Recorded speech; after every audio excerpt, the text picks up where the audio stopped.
What is it? In fact, it's a replica of the YZM.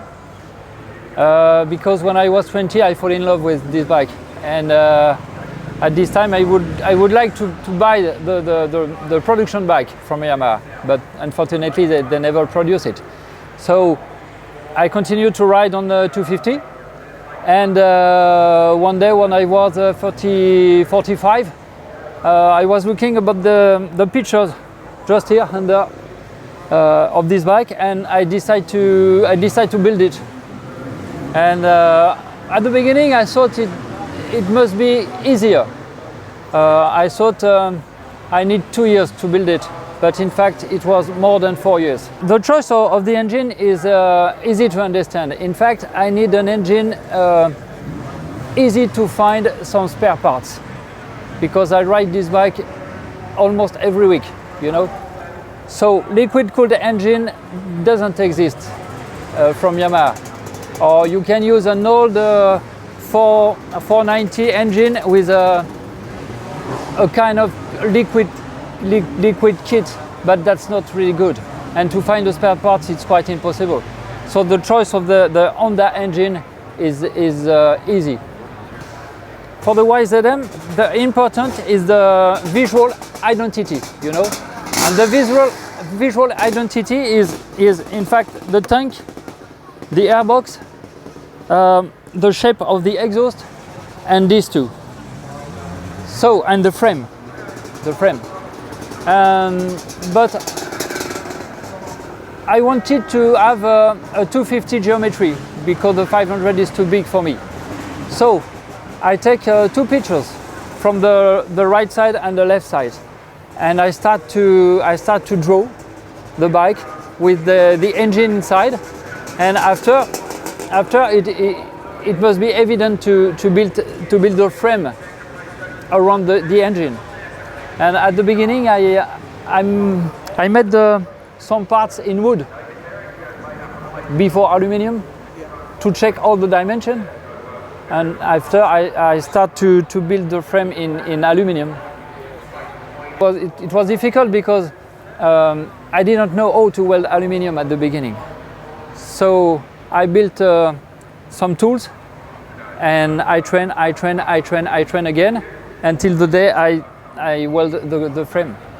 Oh, the swing arm is a standard of Yamaha, but I need to modify it because the length was not good.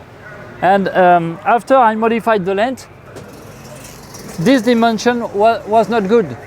So I have to weld this line to open the swing arm. I made an exhaust, but it didn't work correctly. So I asked a young man in France, in Normandy.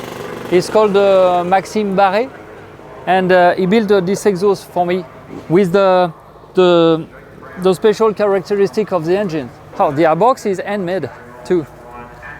Yeah. It was difficult because I have no dimension for the airbox. So I put the seat on the frame, and this was like this with a cable, you know, nothing here, and with parts of paper and parts of foam. I designed the airbox, and that was the same for the tank. The tank was made of foam at the beginning. I'm modeling the foam to put it in place and to check if all is quite okay before to made it in aluminium. Oh, suspension. This is an old Öhlins shock absorber. It was fitted on a quad, you know, an ATV. So I made a lot of modification inside, and the forks came from a Suzuki RM from 97. Yes, and I chose this one because this is a conventional fork, and on this bike I need a conventional fork. But inside it is very modern. It is a closed cartridge, so modern technology, but the look is for the year of the bike. Today is okay, but after I built this bike, I have a lot of problem with the suspension, And the first time I met Kurt last year, the bike was not so good in suspension. You know, it was too hard on the front, it was too soft on the rear. So every year during the winter, I work on the bike and I modify a lot of things about the hydraulic settings. And for now, it's okay for me, for the way I ride. Yeah, it's okay now. You know, in fact, I saw, for the first time, I saw Kurt and Jacques Vimon on this bike on the MXDN at Villars-sous-Écot in '88. Yes. I was there.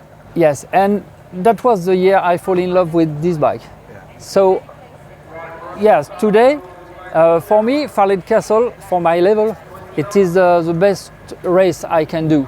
And hopefully, Kurt is here too, with the bike I built by myself. So, yeah, it's okay. It's okay for me. Oh, it's art. It's art. It's looks. The look of this bike is real. Many people do believe that this is the real factory bike, but of course this is also a factory bike because it's made by a man himself through the picture. But it's an excellent job, very fine job.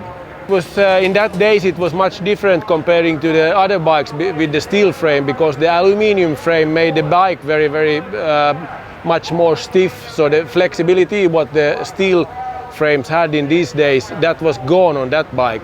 And many people who try the bike later, they complain about it was too stiff, but it's a matter of use. So when you are used to that, then you can manage that.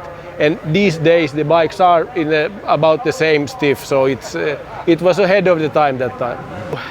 That time I even didn't think about that. I was thinking it should have been lovely to have one like that, but we had in the contract there was a paragraph where it was mentioned that we will get the 100,000 euro fine for stealing parts. So that made it a little bit more relaxed, that we didn't think about that. Actually, I'm Emmanuel, who has built this bike. He was contacting me last year, and due to that, then I had the opportunity to go to France in Ahun for Marianne Moreau competition, and there I had a former bike from me. I had it there, and it was wonderful weekend. Very nice to ride that bike, and it surprised me how that bike was not in the settings with the small details, but however it was nice to ride. It was surprisingly good.